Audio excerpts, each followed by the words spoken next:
as we've entered into his presence. As my message here this morning,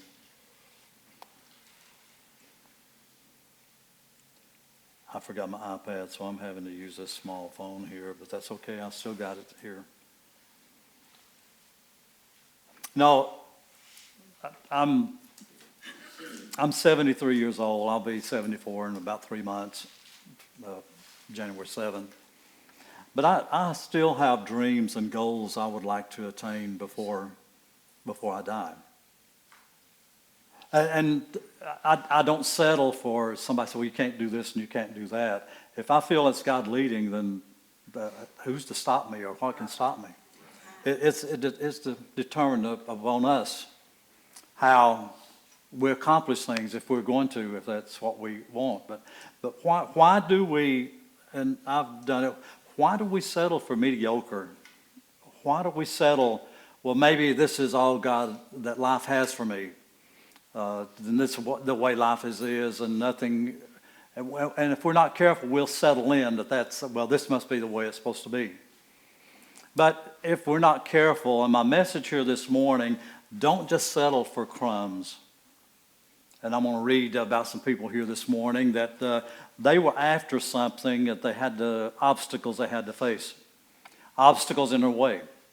And maybe you experienced that you that there's obstacles in your way of things you'd like to do and you'd like to accomplish. But we can't allow those obstacles to stop us. Right. And I'm going to begin in Matthew the 15th chapter and start at the 21st verse. And let's read it. This woman had a problem that she brought to Jesus. And it seemed like just nothing was going to work from one point of view. But in her point of view, she came for what, and she wasn't going to leave till she got what she came for. And that's the determination that we need. We're not going to give up. I'm not going to stop. Don't tell me if I feel God is leading me. Don't tell me I can't do this or I can't do that. Don't tell me you can't have this or you can't accomplish that, because that's not. No, I'm trusting God. So don't come in with things like that. But let's read about this woman here. She was a Gentile. She was from Canaan. So let's begin at the 21st verse of the 15th chapter of Matthew. Then Jesus went thence and departed from the coast of Tyre and Sidon.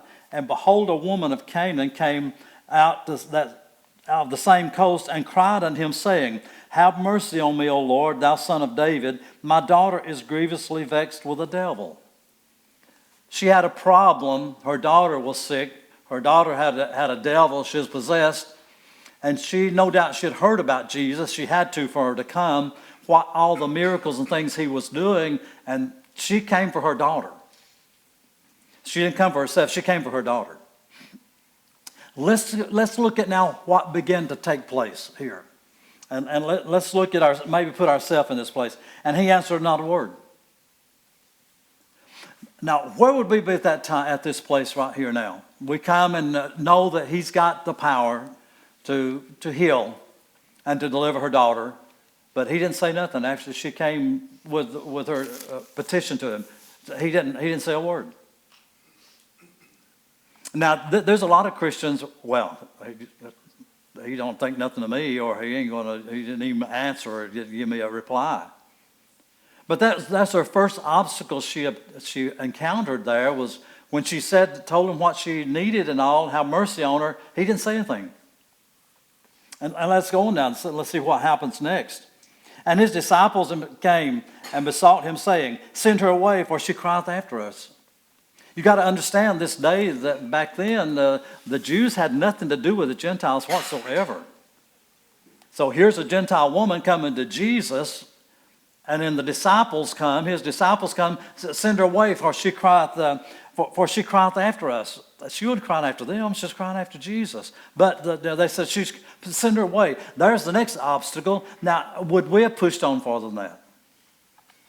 Would we say, no, I've come here for something, I'm not leaving. No, you're not going to tell me to leave, But that's what she encountered next. They came, send her away, because she's crying after us. And then let's go on and see what happened next. And he answered and said speaking of Jesus, I am not sent but unto the lost sheep of the house of Israel. Well, now where would we be there? He's letting her know, I didn't come for you. That's basically what he's saying. I didn't come for you. I came for the lost sheep of the house of Israel. But she didn't back off. Let's see what happened next. Then came she and worshiped him, saying, Lord, help me. She began to worship. I think that's where many Christians miss it. They fail to begin to worship.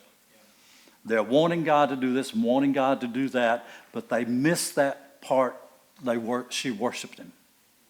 When she began to worship, then that got his attention even more. When we begin to worship him and get our focus off on what our problem is, then we'll begin to see more happen. But there was something else said here that would get, if it hadn't, up to this point, if it hadn't got most Christians, this next one would. And let's see what happened then. But he answered and said, it is not meet or it's not proper for me to take the children's bread and cast it to the dogs. Did he just call me a dog? But that didn't faze her. Because he had what she wanted. But do you understand why he said the healing was and the deliverance? It was the children's bread. It was the children of Israel's bread.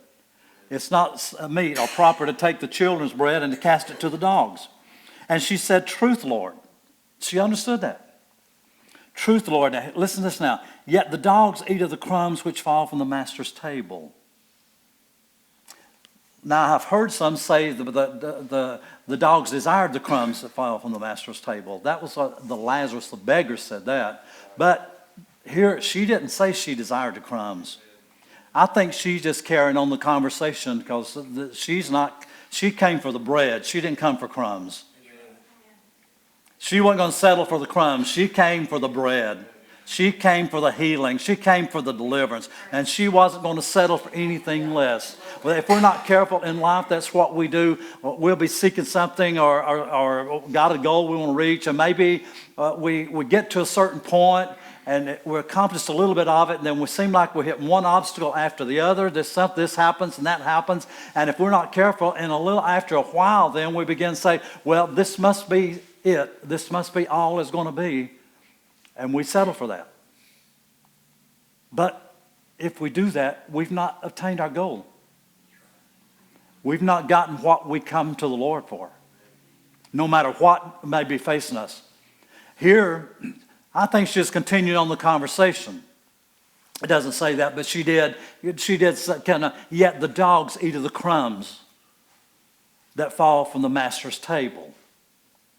But she didn't say, I desire. No, she didn't come for the crumbs. She came for the bread. And Jesus saw that about her. She was not going to leave without it.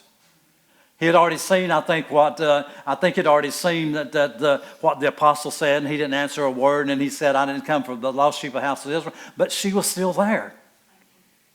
She didn't turn and leave. Okay, I understand. I'll just go on. No, she was still there. And the 27th verse, we'll read on down to the 28th. She said, truth, Lord, yet the dogs eat the crumbs which fall from the master's table. Then Jesus answered and said unto her, O woman, great is thy faith, be it unto thee even as thou wilt. He saw her faith. She came for the bread. She came for the healing, and she was not going to leave without it. So why would we settle for anything less? Why would we settle for crumbs when the bread is offered to us? Great is thy faith. O woman, great is thy faith. Be it unto thee even as thou wilt. And her daughter was made whole from that very hour. Her daughter was healed. She didn't back down. It didn't matter the obstacles. It didn't matter what the disciples said. It didn't matter Jesus didn't say anything in the beginning. And the disciples said, send her away because she crieth after us. And then Jesus said, I didn't come but the lost sheep of the house of Israel. And then the next thing she heard was that it's not meet or it's not proper to take the children's bread and give it to the dogs. Think about it in a moment. Where would we be at this moment? Where would we be? Would we have stayed? Would we persevered until we got what we came for? Okay, are we doing that today with God in our walk with Him? Are we doing that with God Himself today, with Jesus Christ? There's something I wanting. I pray, and there's something I've been seeking from God for a long time. I'm not giving up. I'm not going to give up because I get in His Word and I read His Word and I read what it says. God, this is what Your Word says. I'm not going to settle for less. This is what there's a walk that a place I'm seeking with You, and I'm not going to give up until I receive that. I'm not going to. But too many times we will just settle in, and that can happen in a church. People begin to get settled in. They get comfortable. And everything going good, and they come and have a good time and all, but then there's something still is not what they're really their heart's after, but they will settle for less. Why would we do that? Let's go to 1 Kings, the 17th chapter, and read about a woman here, and Elijah had came to her. Elijah had prayed, and that wouldn't rain for 3 years. And you can read in James there where he said it didn't rain for 3.5 years. But Elijah, God had sent him told him to go to the brook Cherith there, and he sent the ravens to feed him. And he had water and he had meat every day. And he was there for about 2 years. Now Elijah could have gotten comfortable there. Elijah could have gotten to the place, oh, this is good. I ain't having to do anything. Just sitting here at this brook. The ravens come every morning. I eat every day. I got water and all. But God dried the brook up. I think sometimes God has to dry things up around us to get us to move on. We get comfortable, we get settled in, and we get comfortable, and God said, this is not your final destination. This is not where you're supposed to live the rest of your life. And He just let it dry up. But then after the brook dried up, this is where we're going to pick it up now in the 9th verse. God said, arise and go to Zarephath, which belongs to Zidon, and dwell there. Behold, I have commanded a widow woman there to sustain thee. Of all people, a widow. God, He says, commanded her. I don't think God just come to the woman and told her, now there's a man coming down, Elijah, and I want you to feed him. I want you to give him the last meal that you have. I think God was just working in her heart. Because as we go along here, let's see what He says, what happens here and what takes place. The 10th verse. So he arose and went to Zarephath, and when he came to the gate of the city, behold, a widow woman was there gathering of sticks, and he called her and said, fetch me, I pray thee, a little water in a vessel, that I may drink. And as she was going to fetch it, he called to her and said, bring me, I pray thee, a morsel of bread in thine hand.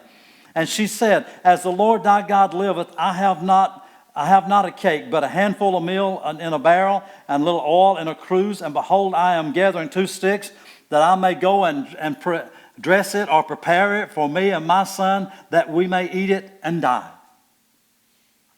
She had come to that place because there was a famine that hadn't rained now for 2 years, about 2 years. It hadn't rained, so there was a famine. People were starving to death. And she only had a handful of meal and a little cruse of oil, enough to bake 1 cake, and then her and her son was going to eat it and die. Why sit we here, those lepers and during one of these famines that's sitting at the gate, say, why sit we here till we die? But that was her future, to prepare that little cake, and her son was going to eat it, and they were going to die. That was it. She had nothing to look forward beyond that. But listen now what took place. Now this is just amazing when you get to thinking about it. As I said, God said He'd command her. I think He's already working her heart. But God hadn't just spoke to her, okay, Elijah's coming, but let's see what transpires here. The 13th verse. And Elijah said unto her, fear not, go and do as thou hast said, but make me thereof a little cake first, and bring it unto me, and after make for thee and thy son. Make for me a cake first. Let's put ourselves in this place. But let's look. I'm looking at where we are today. What if a man comes? All you've got left is enough for you and your son, and you're going to eat it and die. But here comes a man you don't even know that says, "Make me a cake first." then what if she'd settled for that little cake? Well, I'm not going to give it to you. I'm going to give it to me and my son. You know, we're hungry too. You know, we're starving to death.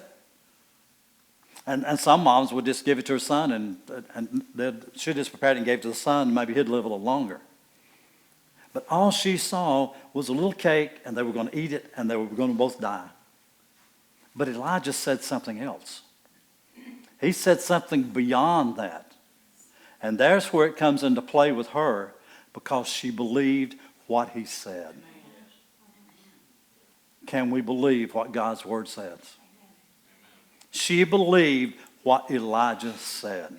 And let's read that again and see what he told her. Listen to what he said. Fear not, go and do as thou hast said, but make therefore a little cake first, and bring it unto me, and after make for thee and thy son. How am I going to do that? I only got enough for one cake. If I bake it, how am I going to go back and make one for me and my son after I give you the last I've got? Oh, can we not see that? We hang on to the last we got. God's got so much more. We hang on to this little bit that we got.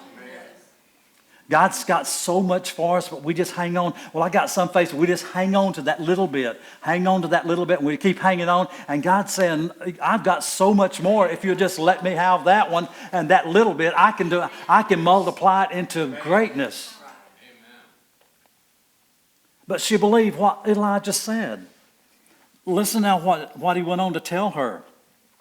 For thus saith the Lord God of Israel, the barrel of meal shall not waste, neither shall the cruse of oil fail, until the day that the Lord sendeth rain upon the earth. And she went and did according to the saying of Elijah. She didn't listen to what might be saying in here, what she's thinking, or what her son. I don't know how old he was, but if he's a teenager, you know, we raised 6 boys. We went through the teenage stage 6 times. But the son maybe, Mom, are you serious? It doesn't say anything what the son said, but let's bring it today. Are you serious? You're going to give this man, you don't even know who he is. He comes in telling you all these things, and you're going to give him the last we have? We're going to die a lot quicker now. Even though we're going to die a lot quicker now. But she messed up. Son, listen. This man, there's something different about him. I'm gonna do what he says. I'm just paraphrasing. I'm just trying to bring it into us today, where we're at. You know, where a lot of Christians are today. Because I'm afraid a lot of Christians today wouldn't have took this man's word. What he said. Don't take what I say. Take what I preach from his word. I'm telling you things, what I'm thinking of and dealing and pastoring as many years I have, of dealing with people today, how a lot of people think, how I think. God give you something and put something on you, and everybody's coming at you telling you can't do this and you can't do that. But yes, but God said, but God said. I can't listen to what you said. I've got to do what God says. Son, I can't listen to you. I got to do what this man of God said. I believe that I don't know how he's going to do it. I don't know how it's going to happen, but I believe what this man said. I'm going to prepare him a cake, then I'm going to go prepare some for me and you. And she went and did according to the saying of Elijah, and she and he and her house did eat many days until the famine was over with. The meal barrel never run dry. She may have got the last meal in. The next time time came, there was more meal in there. There was more oil in the cruse. She had plenty because she believed what the man of God said. Now I'm gonna read on here.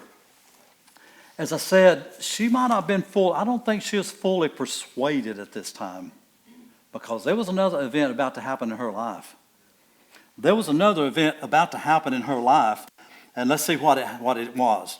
And it came to pass after these things that the son of the woman, the mistress of the house, fell sick, and his sickness was so sore that there was no breath left in him. In other words, he died. Why didn't you ever read about the children of Israel? They were always murmuring against God and complaining. Every time they run up against an obstacle, every time they run up against a hardship, why didn't you just leave us in Egypt? Why didn't you just leave us in Egypt? We were better off there. If we just stayed in Egypt, there was graves there. We could have died in Egypt. You bring us out here in this wilderness. And that's sort of, I think, what this woman is at this point. They were already going to die, but she did what the man of God said, and now her son dies. Wow, what else can happen? God, I've done what you've said, but now this happens. I followed you the best I know how, and now I'm facing this. She wasn't fully persuaded that he really was a man of God. And if we're not careful, when something drastic happens in our life, God, where are you? And I've talked with people, and I've been there myself. But I've talked with people that they even question God. They even begin to talk to God and get angry at God because, God, this is not what's supposed to happen. This is not what I thought was going to happen if I followed you. Elijah, I didn't know this was going to happen. My son, I saw this miracle, and I trusted you, but now my son is dead. And let's see what she says to Elijah when this happens. And she said unto Elijah, what have I to do with thee? Why did you even come here? Why didn't we go ahead and die when I ate the... Now I've lived this long, now probably another year and a half, because this state said it's about 2 years when this happened. Then lived almost another year, and now my son's out. Why didn't we just die then? We'd have died together, and I wouldn't have had to suffer this. What have I to do with thee, O thou man of God? She calls him man of God there. Listen now. Art thou come unto me to call my sins to remembrance and to slay my son? Is that why you came for her? Because of the sins I've committed, now you're going to slay my son? God, is this why this is happening? Is because what I've done in my life? Is this what I'm facing? Is this why I'm facing this? Because of the sins I've committed? I've repented of those. And you bringing my sins back to remembrance and you slay my son? Is that why you came here? To kill my son? Well, let's go on down and see what happens. And he said unto her, give me thy son. And he took him out of her bosom and carried him into the loft, where he abode and laid him upon his own bed. And he cried unto the Lord, saying, O Lord my God, hast thou also brought evil upon this widow with whom I sojourn by slaying his son? Elijah questioned God. The prophet questioned God. I don't think God gets upset with us because we question him, because we don't understand. And who better to ask than God? God, why is this happening? I don't understand. In one place, David speaking there in one of his Psalms he wrote, he said, I just laid my complaint out before God. I don't think God gets upset with us. But come and question him. Jesus did on the cross. He said, my God, why hast thou forsaken me? Right before he gave up the ghost. But she's asking, Elijah's asking God himself, O Lord my God, hast thou brought evil upon this widow with whom I sojourn by slaying her son? And he stretched himself upon the child 3 times and cried unto the Lord and said, he went 3 times. He wasn't going to give up. He was in a situation here. This woman had trusted him and provided food, and now her son was dead. And Elijah wasn't going to give up either. He went and laid upon her son 3 times. He didn't quit on the first try. If we're not careful as Christians, if it don't happen right now, we just give up. We just give up. And to go back 2 times, and to go back 3, and still nothing's happened.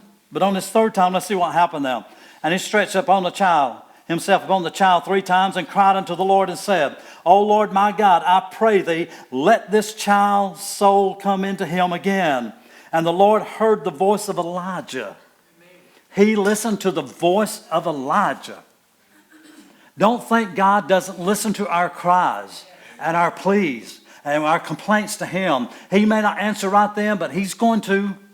He hears and he's concerned. And the Lord heard the voice of Elijah, and the soul of the child came into him again, and he revived. And Elijah took the child and brought him down out of the chamber into the house and delivered him to his mother. And Elijah said, see, thy son liveth. And everything was beginning to fall into place here. Now listen, this is why I said she sort of doubted if he's a man of God, especially after her son died. Well, why has this happened? This has been prophesied to me. A minister prophesied this to me or that to me. And we began to, it's not happening that way. But let's see what happened now. And the woman said to Elijah, now by this, by you raising my son from the dead, not that we ate for a year and a half, that every time I went to the meal barrel, it had meal in it. Every time I went to the cruse of oil, it had oil in it.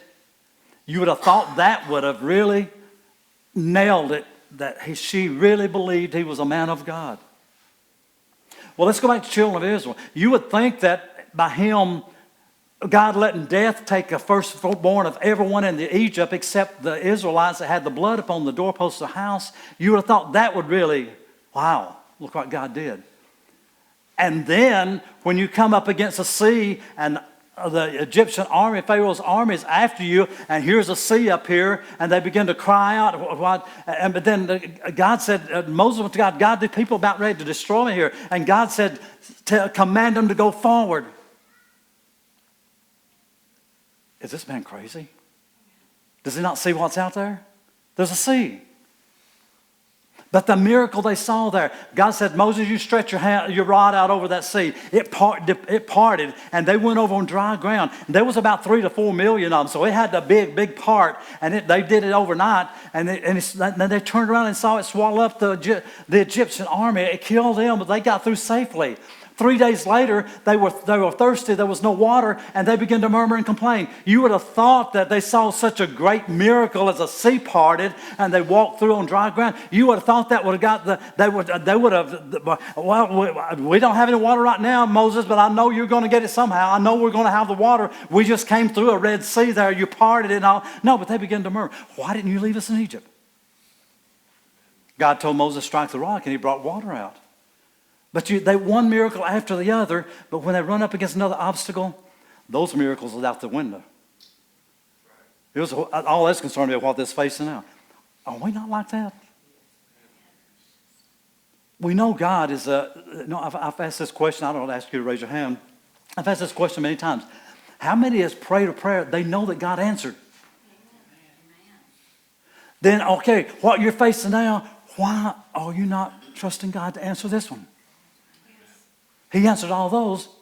But if we're not careful, all the things he's already done for us and answered, when we run up against another obstacle, they're all out the window. We don't even think about that anymore. We're only concerned with what we're facing. But now I know by this, it didn't fully convince her that they never went hungry all during a famine. The rest of the time she'd go back and there's meal there and there was oil there. That didn't fully persuade her that he really was a man of God. This did, though, when her son died. And he prayed for him, and he came back alive. Now by this I know that thou art a man of God, and that the word of the Lord is in thy mouth is truth. Wow. What an amazing thing. What an amazing thing. Go to 2 Kings. Chad preached on this one Sunday about the pouring out. But let's read here, start at the first verse. Let's read about this woman here. Her husband had died. They were in debt. He was in debt. So back in that day, they would come if a man died and he owed bills, he owed a debt. Then if he had sons living, they would come and get the sons, and the sons would go work for them and work the debt off. And that's where this woman's at. Her husband had died, and they were coming to get her sons. So this is where she's at. And this is Elisha now. Elijah had passed the mantle on to Elisha, and this is Elisha she's crying out to. Now there cried a certain woman of the wives of the sons of the prophets unto Elisha, saying, Thy servant my husband is dead, and thou knowest that thy servant did fear the Lord, and the creditor is come to take unto him my 2 sons to be bondmen. In other words, go work his debt for the debt. And Elisha said unto her, What shall I do for you? What do you want me to do? Then he asked another question here then. Tell me, what hast thou in thine house? What have you got? If we will allow it, God will take what we have and make it into something greater. If we allow him to have what we have now. It may not be much, but if we're not careful, we're really hanging on to what we have now.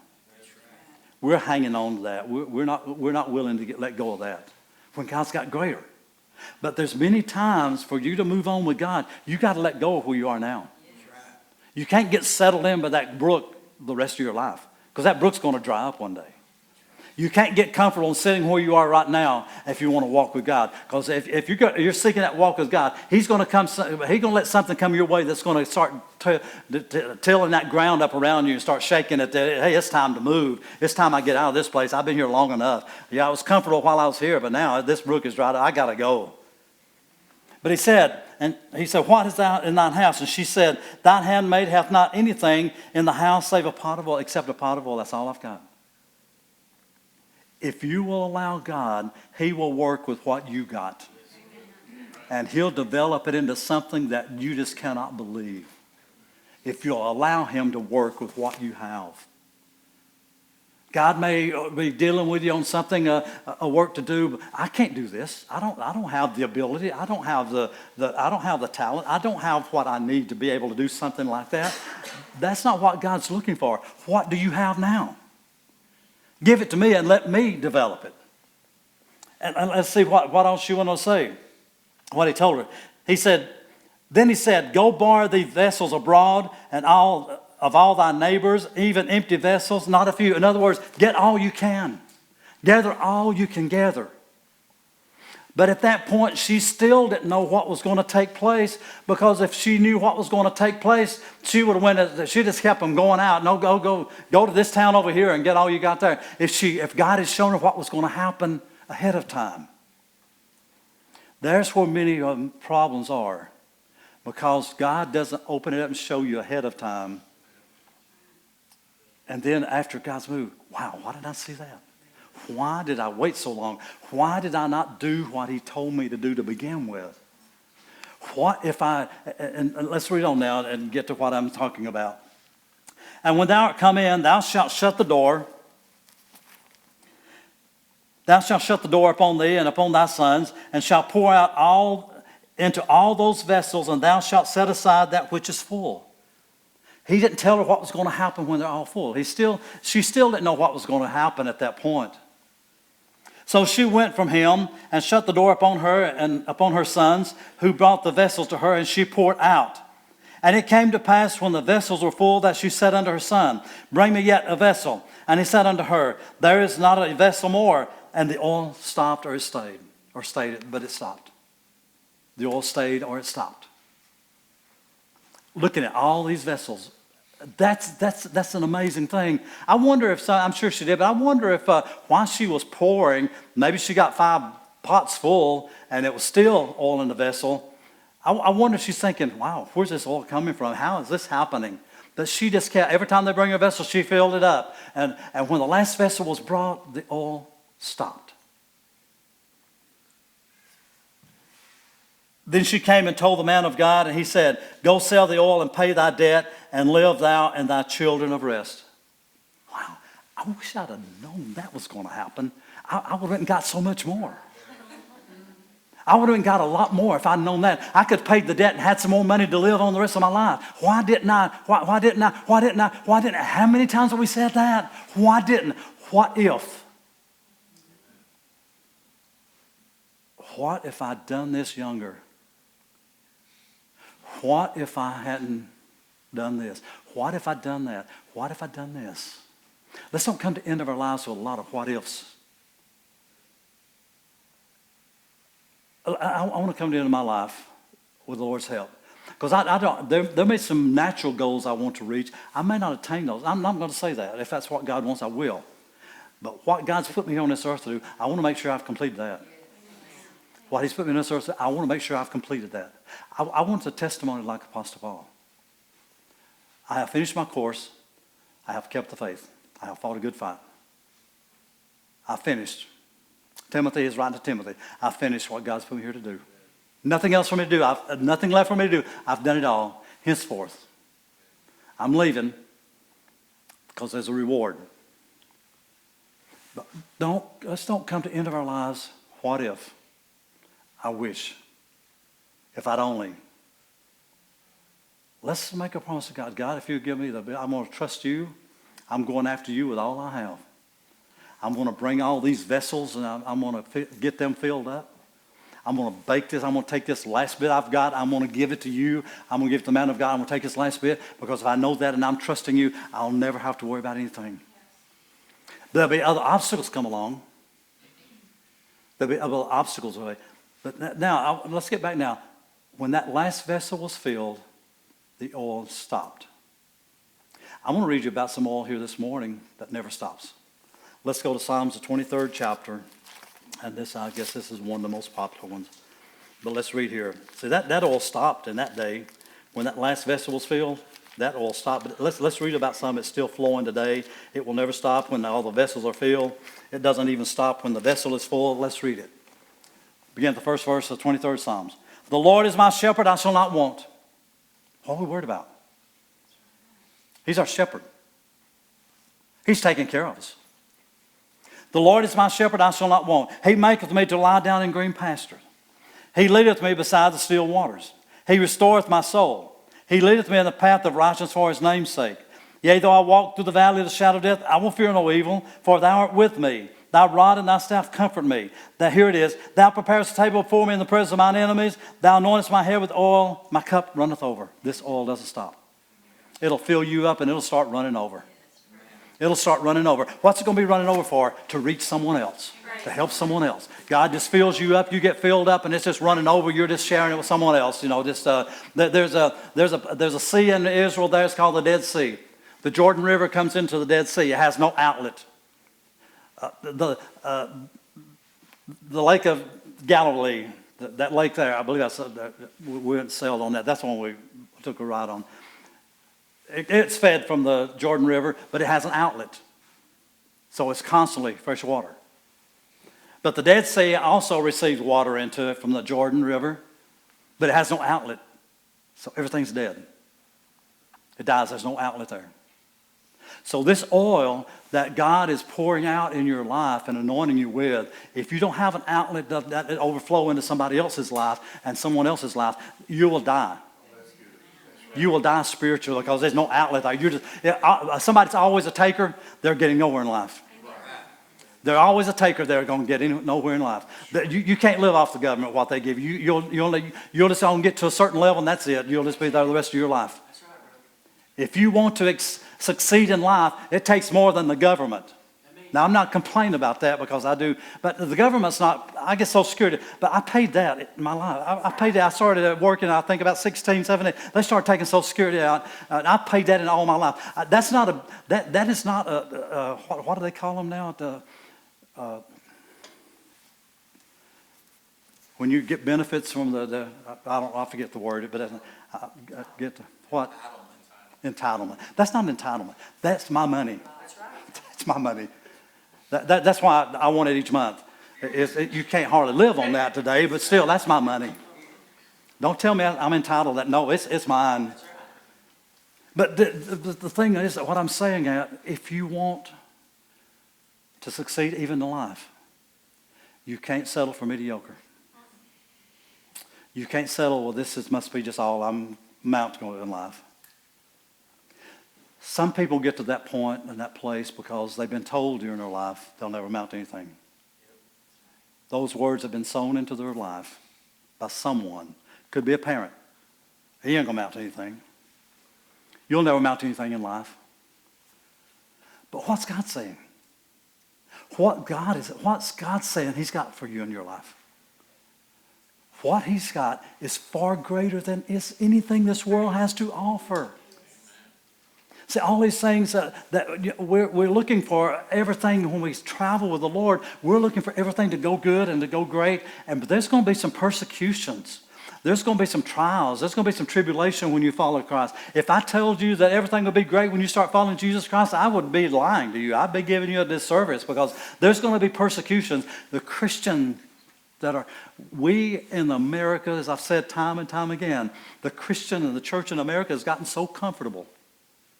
We don't know what it's like to be threatened to cut our head off. We don't know what it's like to have our limbs cut off, trying to get us to deny Jesus. That's going on today. Not in this country. It's coming this way. But that's going on. People will not deny Jesus when they start cutting, and they cut a finger off at a time, try to get them to deny Jesus. But their faith in Jesus Christ and what He has, even if they die, if they cut their head off, they're going to live with Him forever. That's far greater than anything you can put up on me now. That's what the ultimate goal is to live with Him forever, not in this life. That's the ultimate goal. But He's promised us things in this life if we follow Him. But my cup runneth over. Surely goodness and mercy shall follow me all the days of my life, and I will dwell in the house of the Lord forever. This oil. Now let's go to, I may not read it all today, but that's okay. We can do it later. Let's go to Luke, the 19th chapter. Let's look at some of these people here. They wanted some things from the Lord, and the obstacles they faced. Here's some more with obstacles. See, when you start really going after God and things that you're desiring from Him, there's going to be some obstacles in your way. There's going to be some obstacles you face. That's just it. If you're wanting a greater walk with God than you have right now, there's going to be some obstacles out there. You don't think it's going to be smooth sailing. There's going to be some obstacles come up that you're going to face. I think because God wants to see, do we really want it? How bad do we want this walk? How bad do we want this place with Him? Are you willing to suffer a little bit? Are you willing? I'm just going to see see what you're made of. Here in Luke, the 19th chapter, let's begin at the first verse.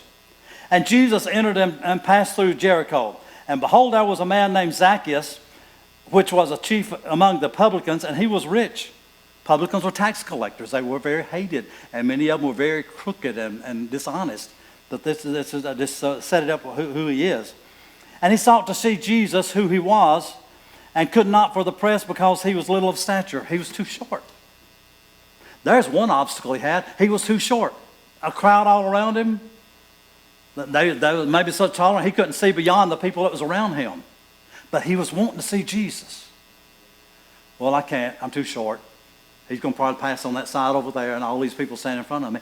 No, his mind started going, how am I going to do it? I'm not going to let him pass without getting to see him. What am I going to do?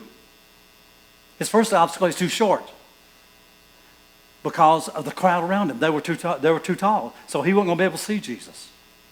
So he begins to, let's look at, he begins to take action here.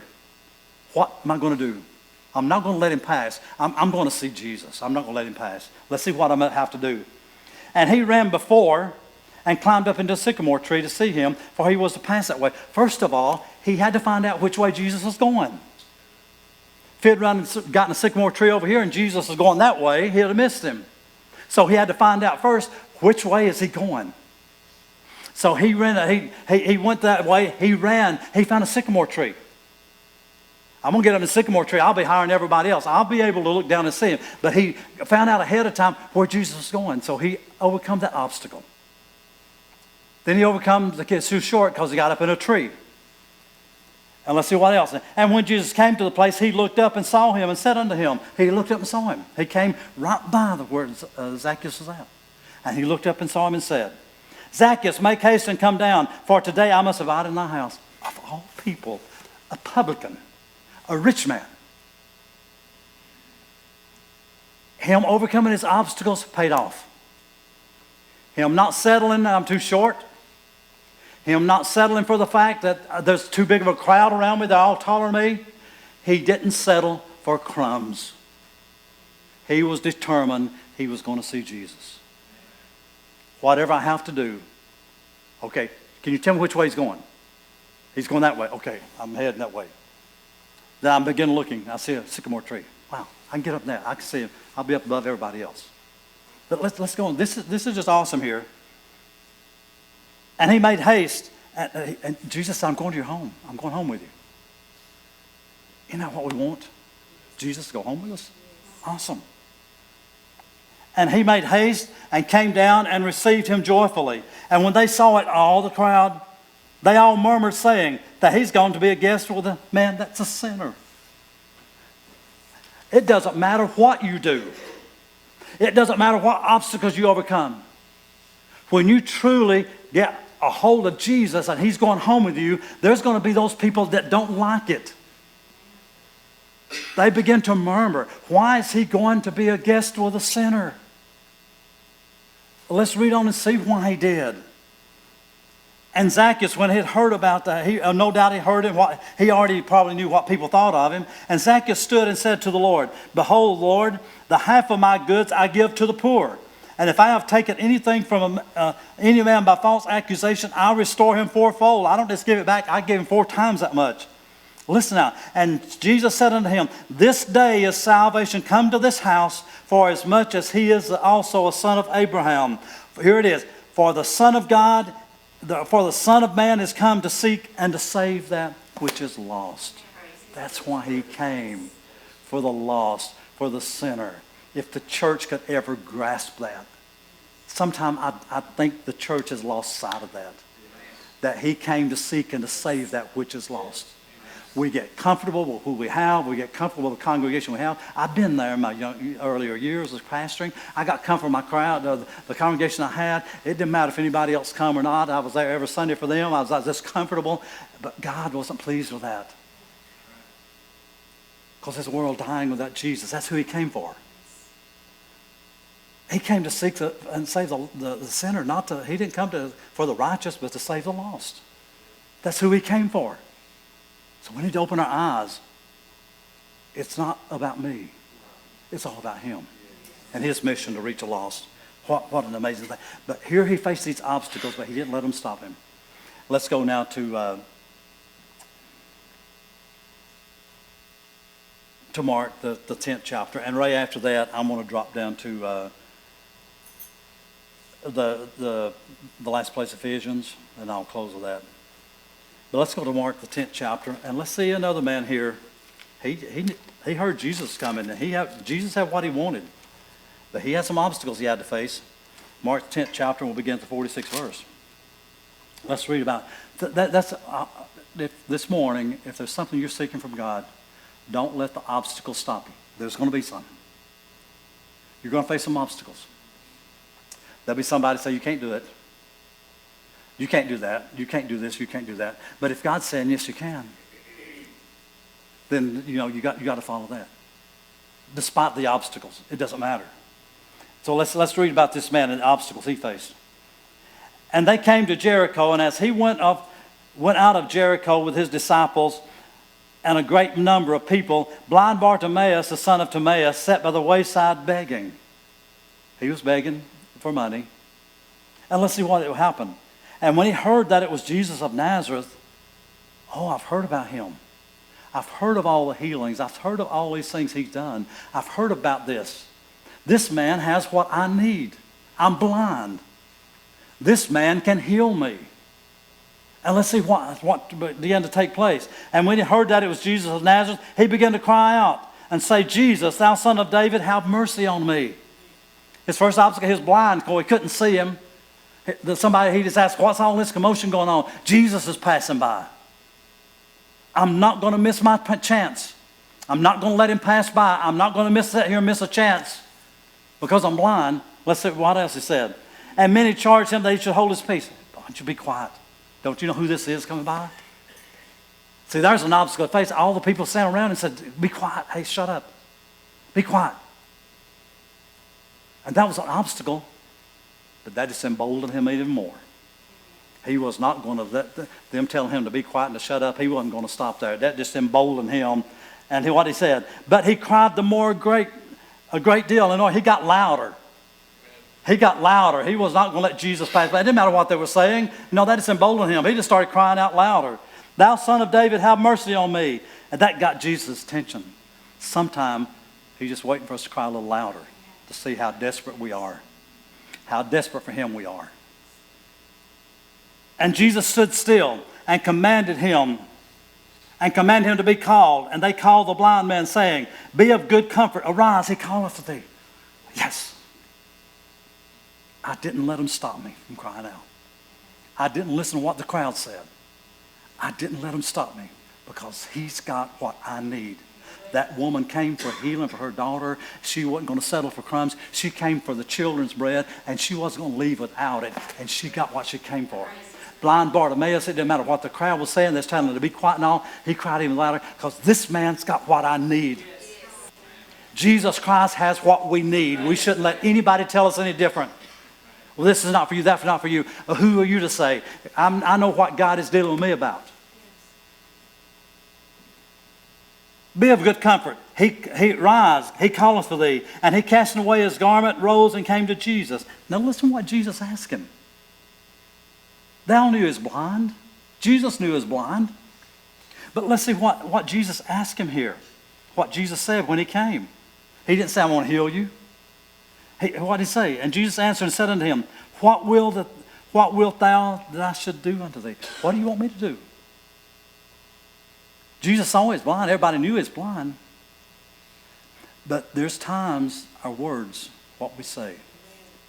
Jesus wanted to hear from the man.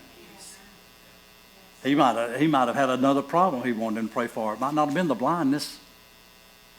Because he didn't say anything up there before that. He said, have mercy on me. And that's all he asked. But Jesus said, What wilt thou that I should do unto thee? The blind man said to him, Lord, that I may receive my sight. And Jesus said unto him, Go thy way, thy faith hath made thee whole. And immediately he received his sight and followed Jesus in the way. The obstacles he faced didn't stop him. The obstacles in the distance stop him. Ray, I need to go to that 1 John, the 3rd chapter. But he asked him, What do you want? Jesus wants to hear us tell him what we want. He's wanting us to hear it, not just assume it. Well, he knows my needs before I ask. Yes, but he still said ask. Ask and it shall be given you. He knows what I'm needing, but he said ask. So let's go to 1 John now, the 3rd chapter, we get 21st verse. Let's see this asking. Beloved, if our heart condemn us not, then we have confidence toward God. What is this confidence? If our heart condemn us not, we have his confidence. What is this confidence? And whatsoever we ask, we receive of him, because whatsoever we ask, we receive of him. See, he'd say, he knows what I need before I ask. But we have to ask. Jesus said, Bartimaeus, what do you want me to do? I want you to heal me, my sight. Give me my sight back. He wants to hear what. I preach this. We got to be specific in our prayers. If there's a certain need I need in my life, then I need to be specific about that need. If I just say, Lord, bless me, if I wake up in the morning, I'm blessed. My prayer's answered. But if there's a specific thing I'm needing, God wants to hear that specific need. Jesus asked blind Bartimaeus, what do you want me to do? He said, pray that I may receive my sight. That's what we got to ask, specific what our need is. He may have had other needs that I don't know that. It doesn't say. But the one he was needing was his sight, his eyesight. That's what he was needing. That's what God is waiting, I think, many times for us to be specific what we're needing. God, this is what I need. This is what I'm seeking for. And be specific about it, because that's what, and whatsoever we ask, we receive of him, because here's some conditions we met. We meet those conditions. That woman that had her daughter was vexed with the devil, she began to worship. She began to do something. Here's the condition we met. Because we keep his commandments and do those things that are pleasing in his sight, then when we ask, we receive them. And this is a commandment, that we should believe on the name of his Son, Jesus Christ, and love one another as he gave us a commandment. And he that keepeth his commandments dwelleth in him, and he in him. And hereby we know that he abideth in us by the Spirit which he hath given us. Do you know he's living there? Do you know he's living in your life? How do we know that? By the Spirit he's given us. There could be a number of things this morning that you're seeking God for. And I think, Shirley, you want to sing. You come on up. Let me read Ephesians. I'll close here. Hope you've received something out of this today. You know, there's just some things, I'm just so excited that God has brought me here to this church. Man, Eileen was talking yesterday when we left the campground, we went and stayed a little while with them. And we were talking about how excited we were about this church, the people that God has brought here. We just love them dearly. Just love all of you dearly. And we're just excited to see people come. And that's what I want to do the rest of my life, is lead people to Jesus. It's not about me. I've gotten to a place, it ain't about me anymore. It's not about, there's so many people, they still have an ego they got to feed. They got to, I got to do this, I got to do that. No, just, what do you want me to do? Let me get out of the way so you can truly work through me. Where do you want me? Yes. What do you want me to do? And we get to that place and just got it, because it's all about the lost. It's all about Jesus and the lost world. That's what it's all about. Sure, naturally, it's about us keeping ourselves in shape, but still, we're on a mission. We're on a mission, and God, the people that God is moving, how He's moving, and we've been, and I'm boasting in God, because God, I told Chad, I was talking to him one day, I said, Chad, we can't do anything to grow a church. All we do is what we feel God is leading us, just like Paul told them that the church was divided about Paul and Apollos. Well, some like Apollos better, some like Paul better. Paul said, who is Paul? Who is Paul? Who is Apollos? I have planted, Apollos watered. But God gave the increase. Yes. We do what God leads us to do. God's the one that brings the increase. We don't bring the increase. God is the one that does it. When we get our eyes on ourselves and maybe what a great job we're doing, how well we're doing and all, then it'll dry up. That brook will begin to dry up. That's right. It's what He's done. He's the one that brings increase. We do what we feel He's leading us to do, and we trust God. He's going to bring the increase. And boy, just the awesomeness of about 10 months or so here, and we've been averaging 80 to 100 people. That is amazing. That is awesome. It's God that gives the increase. But once we start getting in the way, I can't do this, I don't get to do this, then we're getting in the way, and God will begin to let it dry up. Amen. That concerns me constantly. God, keep me out of the way. Get me out of the way. Help me to stay out of the way so you can work. Use me. I just want to be a vessel you flow through no matter what. Yes. Wherever you want me. God, you just show me where you want me. Amen. I could get into something else. That's a whole other sermon here. But let me close out on this.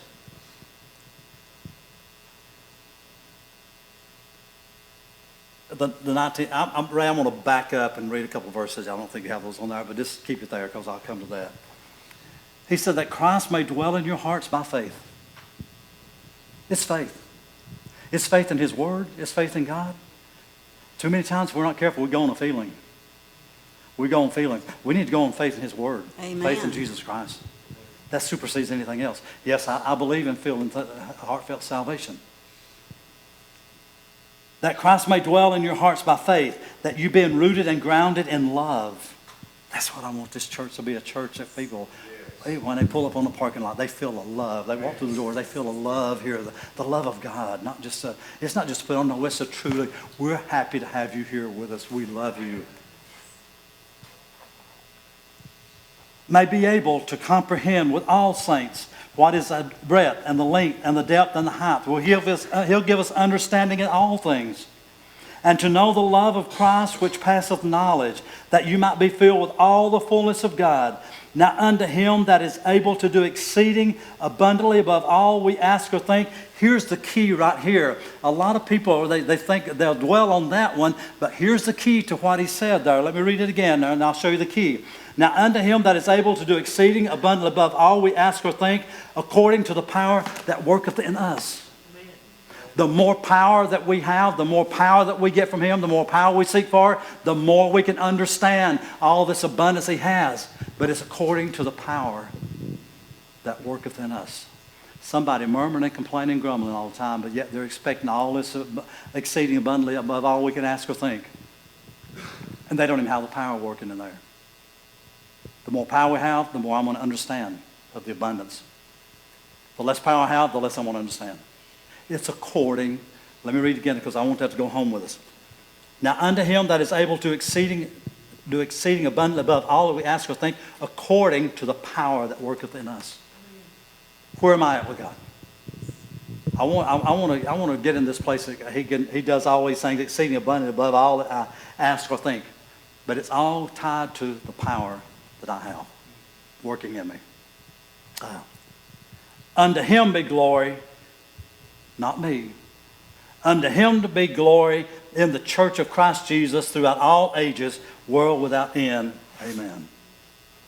Don't settle for mediocre. Don't settle for crumbs. Don't settle for what somebody says. You can't do this, you can't do that. You can't lay this down, you can't lay that down. No, I'm going to go to the one that's going to give me power, that's going to help me to lay it down. I'm going to go to the one that's got a call on my life, that's going to help me to get to this place. I'm going to go to the one that has it all.